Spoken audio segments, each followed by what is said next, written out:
Constitution adopted on November the 26th, 1949.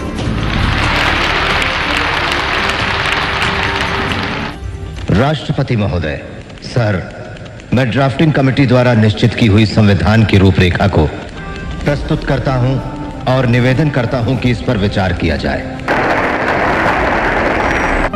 मैं यहां पर संविधान की अच्छाइयां गिनाने नहीं जाऊंगा, क्योंकि मुझे लगता है कि संविधान कितना भी अच्छा क्यों ना हो, वो अंततः बुरा साबित होगा अगर उसे इस्तेमाल में लाने वाले लोग बुरे हों। हमें जॉन स्टुअर्ट मिल की उस चेतावनी को ध्यान में रखना चाहिए जो उन्होंने उन लोगों को दी है जिन्हें प्रजातंत्र को बनाए रखने में दिलचस्पी है। मतलब अपनी स्वतंत्रता को एक महानायक के चरणों में भी समर्पित न करें या उस पर विश्वास करके उसे इतनी शक्तियां न दे दें कि वो संस्थाओं को खत्म करने में समर्थ हो जाए।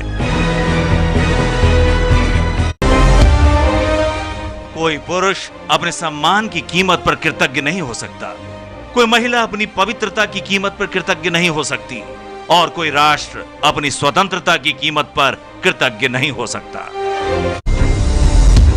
धर्म के क्षेत्र में भक्ति आत्मा की मुक्ति का मार्ग हो सकता है, परंतु राजनीति में भक्ति या नायक पूजा पतन और अंततः तानाशाही का सीधा रास्ता है। क्या इतिहास अपने आप को दोहराएगा? ये विचार मुझे चिंता से भर देता है। इस तथ्य के एहसास से ये चिंता और भी गहरी हो जाती है कि जाति और धर्म के रूप में हमारे शत्रुओं के अलावा हमारे देश में अलग अलग विरोधी धाराओं वाले राजनीतिक दल भी होंगे। क्या भारत के लोग भारत देश को अपने पंथों से ऊपर रखेंगे या वो अपने पंथों से देश को ऊपर रखेंगे?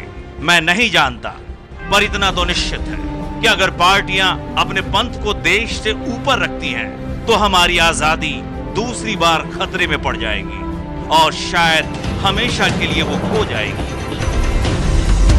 26 जनवरी 1950 को हम विरोधाभासों से भरे जीवन में प्रवेश करने जा रहे हैं। राजनीति में हमारे पास समानता होगी, परंतु हमारे सामाजिक और आर्थिक जीवन में असमानता होगी। राजनीति में हम एक आदमी एक वोट और हर वोट का एक ही मूल्य इस सिद्धांत पर चल रहे होंगे, परंतु हमारे सामाजिक और आर्थिक ढांचे के कारण हम हर आदमी को समान महत्व देने के सिद्धांत को नकारते रहेंगे। विरोधाभासों से भरे इस जीवन को हम कब तक जीते रहेंगे? हम अपने सामाजिक और आर्थिक जीवन में कब तक समानता को नकारते रहेंगे?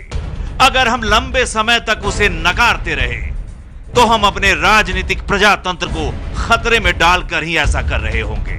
हमें जितना जल्दी संभव हो इस विरोधाभास को दूर करना होगा, वरना जो लोग असमानता से पीड़ित हैं वे राजनीतिक प्रजातंत्र के उस ढांचे को ध्वस्त कर देंगे जिसे हम संविधान सभा ने इतने मेहनत से खड़ा किया है।